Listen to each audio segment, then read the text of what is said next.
Hello everyone, you are watching YouTube channel Online Education. I am Assistant Professor Praveen Thakur. आज जिस विषय को लेकर मैं आप लोगों के बीच उपस्थित हूँ वो है बीए तृतीय वर्ष के जो छात्र हैं उनको स्किल एनहांसमेंट की जो पुस्तक लगी है कॉन्फ्लिक्ट एंड पीस बिल्डिंग, उसका जो टॉपिक है कि अंतर्राष्ट्रीय विरोध क्या है, अंतर्राष्ट्रीय जो है जो संघर्ष क्या है, उनमें जो है अंतर्राष्ट्रीय संघर्षों को जो है मैनेजमेंट करने का जो है इनका जो है प्रबंधन करने और ट्रांसफॉर्मेशन करने की कौन कौन सी विधियां हैं हम समझने का प्रयास करेंगे। अंतर्राष्ट्रीय विरोध, प्रबंधन एवं समाधान, जो है इंटरनेशनल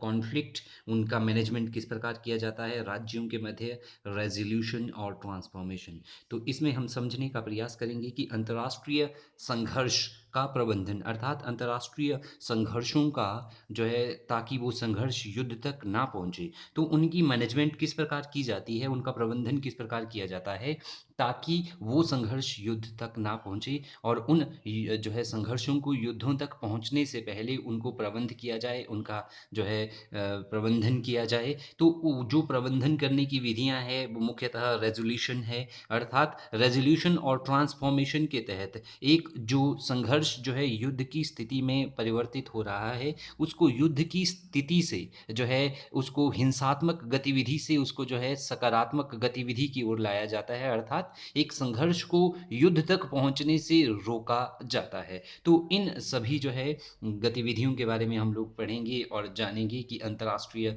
विरोध क्या होता है। तो अंतर्राष्ट्रीय विरोध के मैनेजमेंट के कौन कौन से जो है उपकरण हैं। यदि आप चैनल पर नए हैं तो चैनल को ज़रूर सब्सक्राइब करें। तो चलिए समझते हैं कि अंतर्राष्ट्रीय स्तर पर जो है वर्तमान समय में जो है सबसे पहले हम अंतर्राष्ट्रीय संघर्ष का जो है अर्थ समझेंगे और फिर हम समझने का प्रयास करेंगे कि अंतर्राष्ट्रीय संघर्ष को मैनेज करने के, इसके प्रबंधन करने के तरीके कौन कौन से हैं। तो अंतर्राष्ट्रीय संघर्ष का अर्थ, अंतर्राष्ट्रीय राजनीति में जो संघर्ष है, जो विवाद है या जो विरोध है, वो राज्यों के मध्य जो है किसी विषय को लेकर जो है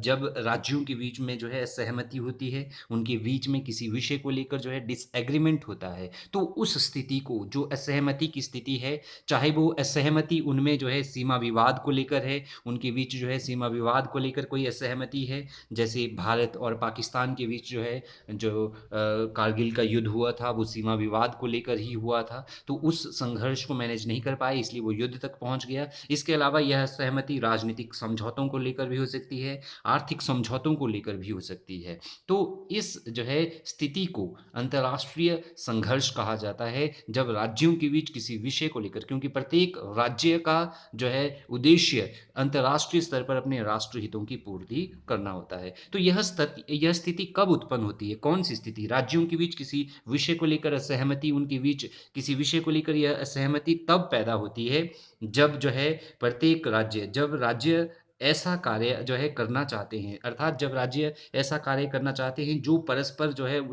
एक दूसरे के विरोधी हित में हो। जैसे उदाहरण के लिए जम्मू एंड कश्मीर को भारत एंड पाकिस्तान, इंडिया और पाकिस्तान दोनों ही अपने अपने जो है देश में मिलाना चाहती थी। तो इस जो है हित के लिए, यह भारत का भी हित था जम्मू कश्मीर और पाकिस्तान का भी नेशनल इंटरेस्ट था, तो इस विरोधी हित के लिए दोनों में संघर्ष उत्पन्न हुआ था, जिसे जो है अंतर्राष्ट्रीय संघर्ष का नाम दिया जाता है। तो अंतर्राष्ट्रीय स्तर पर राज्यों के बीच जो है राष्ट्र हितों के लिए, राज्यों के बीच जो है राष्ट्र हितों, क्योंकि उनके राष्ट्र हित कभी भी एक समान नहीं होते हैं, तो उन हितों के लिए उनमें आपस में संघर्ष उत्पन्न हो जाता है। अब इन संघर्ष को सुलझाने के लिए, ताकि ये संघर्ष जो है युद्ध तक ना पहुंचे, ये अंतर्राष्ट्रीय स्तर पर ये राज्यों के जो संघर्ष है ये युद्ध तक ना पहुंचे, जो है इन युद्धों को जो है संघर्ष, इन संघर्षों को युद्ध तक पहुंचने से पहले इन जो है संघर्षों को सुलझाने के लिए जो है विभिन्न प्रकार के तरीकों का प्रयोग किया जाता है। तो वो तरीके कौन कौन से हैं? सबसे पहला तरीका है जो है संघर्ष जो है संकल्प, जिसको कहा जाता है कॉन्फ्लिक्ट रेजोल्यूशन, अर्थात जो है राज्यों के बीच संघर्ष जो है वो युद्ध तक ना पहुंचे उसके लिए एक विधि यूज की जाती है जिसको कहा जाता है कॉन्फ्लिक्ट रेजोल्यूशन। रेजोल्यूशन देखो, रेजोल्यूशन वैसे प्रस्ताव पारित करके, या ये रेजोल्यूशन है क्या, तो इसको हिंदी में कहा जाता है संघर्ष संकल्प। तो संघर्ष संकल्प है क्या? संघर्ष संकल्प एक विधि है, यह क्या है, एक उपकरण है जिसके माध्यम से अंतर्राष्ट्रीय स्तर पर राज्यों के बीच जो विवाद हो रहे हैं, उनके बीच जो विभिन्न प्रकार के विवाद है, संघर्ष है, उन विवादों को इसमें जो है कम करने का प्रयास किया जाता है। अर्थात उन विवादों को जो है उनको सुलझाने का प्रयास किया जाता है ताकि वो संघर्ष जो है युद्ध तक ना पहुंचे। या तो उन विवादों को कम करने का प्रयास किया जाता है या पूर्ण तौर पर उन विवादों का समाधान करने का प्रयास किया जाता है। तो उसे जो है कॉन्फ्लिक्ट रेजोल्यूशन कहा जाता है। अर्थात कॉन्फ्लिक्ट रेजोल्यूशन है क्या? यह जो है संघर्ष प्रबंधन की एक विधि है। संघर्ष प्रबंधन की एक विधि है, अर्थात संघर्ष जो है युद्ध तक ना पहुंचे उसको प्रबंध करने के लिए, उसका मैनेजमेंट करने की एक विधि है ताकि उस संघर्ष को जो है युद्ध तक पहुंचने से रोका जाए। तो उसके लिए ये एक प्रयास है, एक जो है क्रिया है। इसके अंतर्गत जो है, किसके अंतर्गत? संघर्ष रेजोल्यूशन के अंतर्गत प्रत्येक प्रकार का जो संघर्ष है राज्यों के बीच, चाहे वो सीमा विवाद है, चाहे वो राजनीतिक समझौते से संबंधित विवाद है, तो उस विवाद को जो है सुलझाने का प्रयास किया जाता है ताकि राज्यों के बीच जो है वह संघर्ष जो है युद्ध क्रिएट ना करे। दूसरा है संघर्ष रूपांतरण, जिसको कहा जाता है जो है कॉन्फ्लिक्ट ट्रांसफॉर्मेशन। ट्रांसफॉर्मेशन का अर्थ क्या होता है? रूपांतरण का अर्थ क्या होता है? ठीक है, रूपांतरण का अर्थ होता है कि अगर जो है दो राज्यों में किसी संघर्ष को लेकर युद्ध चल रहा है तो उस युद्ध को रूपांतरित करके जो है शांति स्थापित करना, उस युद्ध को रूपांतरित करके उसके उसके जो है नेचर में, उसके नेचर क्या था? नेचर था युद्ध हो रहा था दो राज्यों में, तो उस युद्ध में जो है रूपांतरण किया, उसमें जो है ट्रांसफॉर्मेशन करके दोनों राज्यों के बीच जो है शांति स्थापित करना। तो इसके अंतर्गत क्या किया जाता है? इसके अंतर्गत जो है रूपांतरण या ट्रांसफॉर्मेशन क्या है, इसको हम समझने का प्रयास करेंगे। तो संघर्ष रूपांतरण या ट्रांसफॉर्मेशन एक विधि है जिसके अंतर्गत जो नकारात्मक संघर्ष है, अर्थात राज्यों के बीच अगर हिंसात्मक जो है संघर्ष जन्म ले रहा है, हिंसात्मक संघर्ष मीन्स उनमें जो है वॉयलेंस क्रिएट हो रही है, हिंसा को जन्म दे रहे हैं वो लोग, तो उस संघर्ष को सकारात्मक पॉजिटिव संघर्ष में बदलने का प्रयास किया जाता है। अर्थात युद्ध को इसमें खत्म कर जो है शांति स्थापना का प्रयास किया जाता है ताकि राज्यों के बीच जो नकारात्मक संघर्ष है, जिसमें जो है हिंसा का जन्म हो रहा है, तो उसको चेंज कर, उसको परिवर्तित कर, उसका रूपांतरण कर जो है इसमें क्या किया जाता है? शांति स्थापित करने का प्रयास किया जाता है। तो संघर्ष रूपांतरण के अंतर्गत संघर्ष के स्वरूप, अर्थात जो संघर्ष का स्वरूप है, संघर्ष का स्वरूप जो हिंसात्मक हो गया है, जो युद्ध वाला हो गया है, तो उसका जो है व्यावहारिक अध्ययन करके उसे जो है सकारात्मक रूप में बदलने का प्रयास किया जाता है। अर्थात उसको जो है सकारात्मक रूप में बदलने का प्रयास किया जाता है। अर्थात इसमें जो है हिंसा को परिवर्तित करके, अर्थात इसमें क्या किया जाता है? इसमें जो है हिंसा को समाप्त करके जो है सामाजिक न्याय को प्रोत्साहित किया जाता है और राज्यों के बीच जो है सकारात्मक संबंध स्थापित किए जाते हैं। अर्थात राज्यों के बीच नकारात्मक संबंधों को दूर करके उनके बीच जो है सकारात्मक संबंध स्थापित किए जाते हैं ताकि राज्यों के मध्य जो है शांति स्थापित की जा सके। तो ये है क्या? बेसिकली संघर्ष प्रबंधन के अंतर्गत हम विभिन्न जो है तरीकों का प्रयोग करते हैं जिसके माध्यम से जो है हम जो है राज्यों के बीच का जो संघर्ष है उसके प्रबंधन का जो है प्रयास करते हैं। तो चलिए अब समझते हैं संघर्ष प्रबंधन का अर्थ क्या होता है। अर्थात अंतर्राष्ट्रीय संघर्ष जो प्रबंधन है, अंतर्राष्ट्रीय स्तर पर जो राज्यों के बीच जो विरोध चल रहा है उसका प्रबंधन किस प्रकार किया जाता है, उसका मैनेजमेंट किस प्रकार किया जाता है। तो अंतर्राष्ट्रीय संघर्ष प्रबंधन से अभिप्राय क्या है? अर्थात अंतर्राष्ट्रीय स्तर पर जो राज्यों के बीच संघर्ष है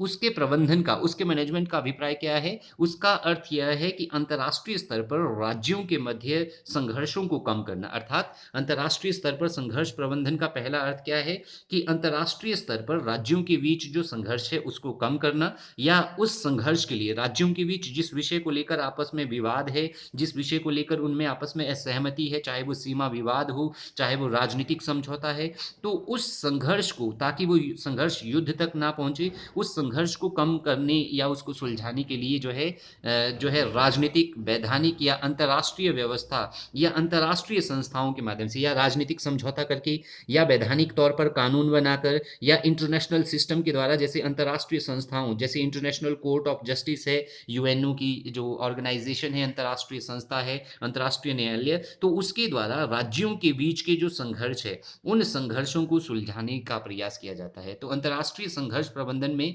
विभिन्न प्रकार की विधियों का प्रयोग किया जाता है, अर्थात अंतर्राष्ट्रीय संघर्ष प्रबंधन के अंतर्गत जो है क्या किया जाता है, संघर्ष का समाधान करने का प्रयास किया जाता है। इन विधियों के द्वारा जो है क्या किया जाता है, इन विधियों में जैसे मध्यस्थता के द्वारा दो राज्यों के बीच जो संघर्ष है उसको सुलझाने का प्रयास किया जाता है। जब कोई तीसरा देश जो है ए और बी राज्य के बीच जो संघर्ष की स्थिति है, सी राज्य जो उन दोनों का मित्र है वो सुलझाने का, उनमें मध्यस्थता, उनमें जो है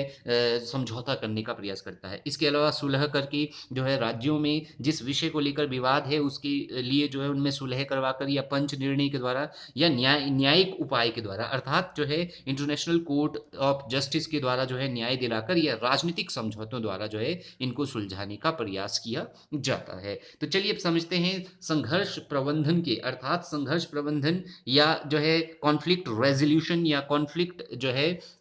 ट्रांसफॉर्मेशन की क्या-क्या विशेषताएँ हैं, अर्थात किन-किन जो है विधियों द्वारा अंतर्राष्ट्रीय स्तर पर जो है संघर्ष प्रबंधन का प्रयास किया जाता है। तो अंतर्राष्ट्रीय स्तर पर शांति बनाए रखने के लिए, संघर्ष प्रबंधन के लिए विभिन्न विधियों का प्रयोग किया जाता है, जिनकी विशेषताएँ इस प्रकार है और संघर्ष प्रबंधन के उपाय जो है इस प्रकार से है। इस संघर्ष प्रबंधन की जो समाधान के ढंग है, वो इस प्रकार है। तो चलिए समझते हैं कौन-कौन से जो है संघर्ष प्रबंधन के प्रकार है। तो जो पहला प्रकार है संघर्ष प्रबंधन का, वो है विश्व सरकार की स्थापना जो है विश्व शांति व्यवस्था व निर्माणकर्ता के रूप में। तो जो संघर्ष प्रबंधन की पहली विशेषता है, इनका मानना है कि विश्व सरकार की एक वर्ल्ड गवर्नमेंट की स्थापना की जाए, अर्थात संघर्ष प्रबंधन के अंतर्गत जो है एक विश्व सरकार की, एक वर्ल्ड गवर्नमेंट की स्थापना का प्रयास किया गया है। और इस विश्व सरकार में जो ये वर्ल्ड गवर्नमेंट होगी, इस विश्व सरकार में सभी देशों के जो प्रतिनिधि होंगे, अर्थात सभी देशों से इस वर्ल्ड गवर्नमेंट में प्रतिनिधि होंगे और ये प्रतिनिधि फिर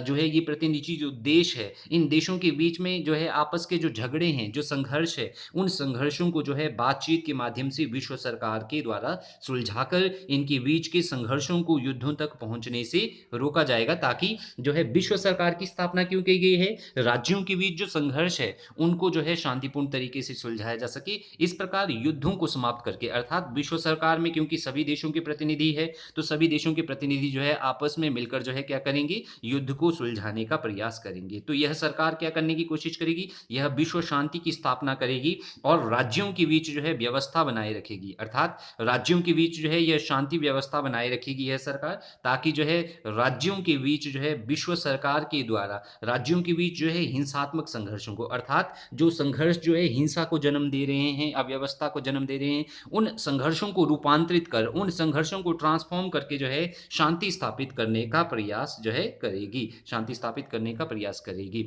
तो ये है पहली विशेषता, संघर्ष प्रबंधन के अंतर्गत एक विश्व सरकार की स्थापना जो है की जाएगी, जिसको जो है शांति निर्माणकर्ता के रूप में देखा जाएगा। तो दूसरा जो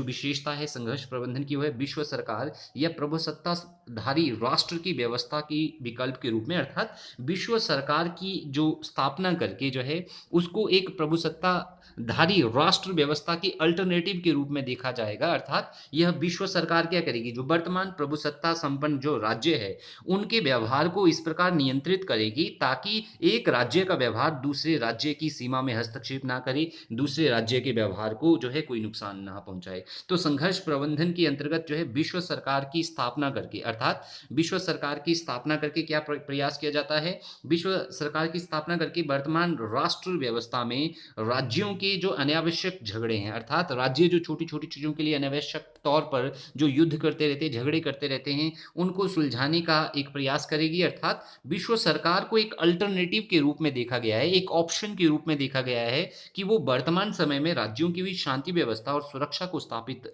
करने के लिए विश्व सरकार जो है वर्तमान जो प्रभुसत्ता संपन्न राज्य है, अर्थात प्रभुसत्ता संपन्न राज्य का अर्थ क्या है कि जो आंतरिक तौर पर और बाहरी तौर पर अपनी विदेश नीति को चलाने के लिए पूर्ण तौर पर स्वतंत्र है। और जब ये अपनी विदेश नीति को दूसरे देशों के प्रति अपनाते हैं तो कई बार इनकी विदेश नीति दूसरे देश की जो है विदेश या दूसरे देश के हितों को बहुत ज़्यादा नुकसान पहुँचाती है, तो यह विश्व सरकार एक अल्टरनेटिव के रूप में इन जो है प्रभुसत्ता संपन्न राज्यों के व्यवहार को इस प्रकार जो है परिवर्तित करने का प्रयास करेगी, या इनके व्यवहार पर जो है प्रभावशाली नियंत्रण स्थापित करके जो है एक महत्वपूर्ण भूमिका निभाएगी, ताकि इनके बीच जो है शांति स्थापित की जा सके। तीसरा जो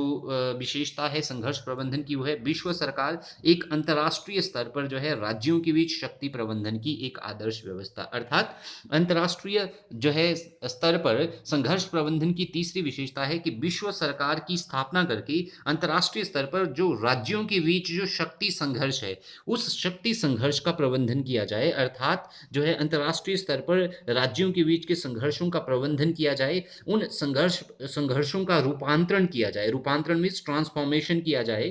ठीक है, उसकी एक अन्य विशेषता है कि विश्व सरकार के द्वारा राज्यों के बीच जो है शक्ति का प्रबंध किया जाए। अर्थात कोई भी राज्य अपनी शक्ति का इस प्रकार प्रयोग ना कर पाए जिससे वह दूसरे राज्यों को नुकसान पहुंचाए, तो प्रत्येक राज्य की शक्ति का प्रबंधन जो है इस प्रकार किया जाएगा। इसका अर्थ क्या हुआ शक्ति प्रबंधन का? इसका अर्थ हुआ कि प्रत्येक राज्य की गतिविधियों को इस प्रकार नियंत्रित करना कि यदि एक राज्य की गतिविधि दूसरे राज्य को नुकसान जो है पहुंचा रही है, ताकि वो गतिविधि दूसरे राज्य को नुकसान ना पहुंचे, जिससे उन दोनों राज्यों के बीच जो है शांति स्थापित बनी रहे। तो विश्व सरकार को एक अंतर्राष्ट्रीय जो है किसके तौर पर, एक अंतर्राष्ट्रीय स्तर पर शक्ति प्रबंधन के रूप में इसमें देखा जाता है। चौथा जो पॉइंट है अंतर्राष्ट्रीय जो संघर्ष प्रबंधन का, ट्रांसफॉर्मेशन और रेजोल्यूशन का, वो है विश्व सरकार जो है सामूहिक सुरक्षा का उपकरण। अर्थात इसमें विश्व सरकार को एक इंस्ट्रूमेंट के तौर पर देखा गया है कि वो विश्व के विभिन्न राज्यों में युद्धों को समाप्त करके जो है उनमें शांति व्यवस्था क्रिएट करेगी, उनमें सबकी सुरक्षा के लिए प्रयास करेगी कि अगर वो जो है युद्ध को दूर रखेंगे तो उससे सबकी सामूहिक सुरक्षा होगी। तो संघर्ष प्रबंधन के रूप में विश्व सरकार की स्थापना करके सामूहिक सुरक्षा की स्थापना की जा सकती है। अर्थात सामूहिक सुरक्षा का अर्थ क्या हुआ? सभी देशों की सुरक्षा, ताकि वो शांतिमय जीवन व्यतीत कर सके, वो जो है समृद्धिपूर्ण जीवन व्यतीत कर सके। तो इसके अंतर्गत क्या किया जाता है? सामूहिक सुरक्षा के अंतर्गत राज्यों का जो व्यवहार है, अर्थात राज्यों के व्यवहार का यहाँ पर अर्थ क्या है? राज्यों की गतिविधियों को इस प्रकार नियंत्रित किया जाता है ताकि उनके बीच का संघर्ष जो है युद्धों में ना बदल सके, और राज्यों के बीच समृद्धि जो है प्रॉस्परसनेस और सामूहिक सुरक्षा को उनमें जो है बढ़ावा दिया जा सके। इसके अलावा जो पांचवा जो विशेषता है इसकी संघर्ष प्रबंधन की, वो है विश्व सरकार जो है विश्व संघ की स्थापना का प्रयास। अर्थात विश्व सरकार के द्वारा एक वर्ल्ड फेडरेशन जो है सभी देशों का एक संघ बनाया जाएगा, वर्ल्ड के देशों का एक फेडरेशन बनाया जाएगा। उस फेडरेशन में जो है सभी देश अपने अपने झगड़ों को सुलझाने का प्रयास करेंगे। तो संघर्ष प्रबंधन ने विश्व सरकार की स्थापना करके विभिन्न देशों को जो है इसका प्रतिनिधि बनाकर एक विश्व संघ, वर्ल्ड फेडरेशन की स्थापना का निर्माण का प्रयास किया है, जिसमें प्रत्येक राज्य जो है विश्व संघ की स्वतंत्र इकाइयों के रूप में, अर्थात इस विश्व संघ में प्रत्येक राज्य जो है वर्तमान समय में जो 210 220 देश है वो इस वर्ल्ड फेडरेशन का हिस्सा होंगे, तो वो स्वतंत्र इकाई के रूप में अस्तित्व में होंगे, और वे अपने जो है संघर्षों को, जो उन राज्यों की, इन 210 राज्यों के आपस में जो संघर्ष है, उन संघर्षों को शांतिपूर्ण तरीके से सुलझाने का प्रयास करेंगी, ताकि उन संघर्षों को जो है शांतिपूर्ण तरीके से सुलझाकर जो है वो क्या कर सके, शांतिपूर्ण तरीके से सुलझाने का प्रयास करेंगे, ताकि विश्व संघ की स्थापना को और भी मजबूत बनाया जाए, ताकि विश्व संघ के द्वारा जो है उनके संघर्षों को सुलझाया जाए। ठीक है, छठा जो पॉइंट है वो है विश्व सरकार जो है अंतर्राष्ट्रीय जीवन दर्शन के रूप में। तो इसमें क्या किया गया है? विश्व सरकार जो है एक अंतर्राष्ट्रीय जीवन दर्शन के रूप में, अर्थात यह विश्व सरकार जो है विश्व के सभी देशों को जो है एक प्रकार का मार्गदर्शन करेगी कि वो जो है अंतर्राष्ट्रीय जो है स्तर पर शांति को किस प्रकार बनाए रखे जा सकते हैं। तो विश्व के लोगों के बीच मेल मिलाप, अंतर्राष्ट्रीय व्यापार किस प्रकार हो, वर्तमान समस्याओं को मिलजुल कर वो किस प्रकार सुलझा सकते हैं, उसके लिए विश्व सरकार को अंतर्राष्ट्रीय राज्यों के झगड़ों को सुलझाने के एक दर्शन के रूप में इसमें देखा गया है कि राज्य जो है किस प्रकार जो है इस अंतर्राष्ट्रीय सरकार का जो मार्गदर्शन है, जो जीवन दर्शन है, उसको फॉलो करके अपने बीच के झगड़ों को सुलझा सकते हैं। सातवां जो पॉइंट है वो है जो है जो समझौता वार्ता है वो संघर्ष प्रबंधन की एक विशेषता है। अर्थात समझौते और वार्तालाप के द्वारा जो है अंतर्राष्ट्रीय स्तर पर राज्यों के बीच संघर्ष का प्रबंध किया जाता है ताकि वह संघर्ष युद्ध तक ना पहुंचे। तो संघर्ष प्रबंधन के अंतर्गत वार्तालाप और समझौते के द्वारा राज्यों के बीच जो संघर्ष है उन संघर्षों को सुलझाने का प्रयास किया जाता है। अर्थात राज्यों के बीच जिस विषय को लेकर असहमति है, उनके बीच जिस विषय को लेकर संघर्ष हो रहा है, उस असहमति, उस संघर्ष को वार्तालाप तथा समझौते जो है कर कर समाप्त करना। अर्थात मान लो ए और बी राज्य के बीच में किसी विषय को लेकर जो है क्या हो रहा है, विवाद हो रहा है, तो उनके बीच जो है समझौता या वार्तालाप के द्वारा जो है उनके बीच जो है उस संघर्ष को खत्म करना, उस संघर्ष को सुलझाना ताकि वो युद्ध तक ना पहुंचे। इसके अलावा जो है संघर्ष प्रबंधन का जो ये थे संघर्ष जो है प्रबंधन के मुख्य प्रकार। Thank you.